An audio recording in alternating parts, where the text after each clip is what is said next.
बीच हमेशा स्पर्धा बनी रहती है कि मैं इतने यज्ञ करूंगा, मैं इतने यज्ञ करूंगा, मुझे जीवन में ये करने के लिए ये करना है। तो आपस में स्पर्धा रहती है हमेशा कर्मियों के बीच कि उसके पास एक गाड़ी है तो मेरे पास 2 गाड़ी होनी चाहिए, उनके पास इतना बड़ा घर है तो उसका 2 गुना घर मेरे पास होना चाहिए, इतनी उनके पास प्रॉपर्टी है मेरे पास ज्यादा प्रॉपर्टी होनी चाहिए, उनके बच्चे उस स्कूल में पढ़ रहे हैं तो मेरे उस स्कूल में पढ़ना चाहिए। तो हमेशा प्रतिस्पर्धा रहती है। एक बार एक व्यक्ति ने तपस्या की देवी देवताओं की और उनके पास गया और उनसे बोला कि मुझे मेरी इच्छाएं पूर्ति कीजिए। तो देवताओं ने बोला कि ठीक है, आपकी इच्छाएं पूरी होंगी, लेकिन जितना सामान आपको मिलेगा, जो चीज आप मांगोगे, आपके पड़ोसी के डबल मिलेगा। तो उसने एक घर लिया तो देखा पड़ोसी का 2 घर हो गए, तो उसको नुकसान हो गया, है ना। तो इंसान दूसरे के दुख से दुखी है, अपने दुख से नहीं, दूसरे के सुख से दुखी है ना। तो एक मकान मांगा, उसके 2 मकान हो गए, एक गाड़ी मांगी, उसकी 2 गाड़ी आ गई, वो टेंशन में आ गया।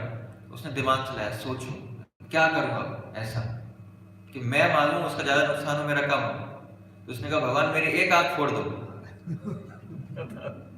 है ना, कि पड़ोसी क्या है 2 आंख फोड़ जाएंगे। तो इतना प्रभुपाद जी लिख रहे हैं कि इतना कर्म के पीछे स्पर्धा रहती है, ईर्ष्या रहती है कि उसके पास मुझसे ज्यादा कैसे आ गया, और ज्यादा आ गया तो उसको कम करने के क्या प्रयास करते हैं, उसकी टांग खींचने का प्रयास करते हैं कि उसके जीवन में ज्यादा नहीं आना चाहिए। 3 चीजें ऐसी, एक है ईर्ष्या, एक है द्वेष, और एक है प्रभुपाद जी कहते हैं ट्रांसेंडेंटल कंपटीशन। जो भक्तों के बीच में भी क्या है कंपटीशन रहता है, स्पर्धा रहती है, लेकिन वो किसके लिए रहता है, वो भगवान की प्रसन्नता के लिए रहता है। तो उसमें क्या है कि अगर कोई व्यक्ति भगवान की सेवा के लिए 100 रुपए दे रहा है ना, तो स्पर्धा क्या रहती है भगवान की भक्ति, उसने 100 रुपए दिए, मैं ज्यादा दूंगा, 200 रुपए दूंगा, है ना।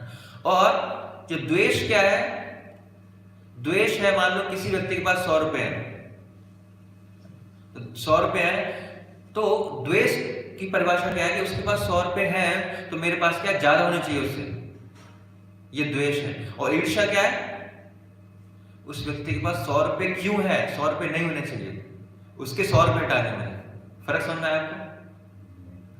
जो भक्तों के बीच में प्रतिस्पर्धा होती है, मतलब कि अगर कोई भगवान की सेवा ज्यादा कर रहा है तो मुझे उससे ज्यादा करनी है।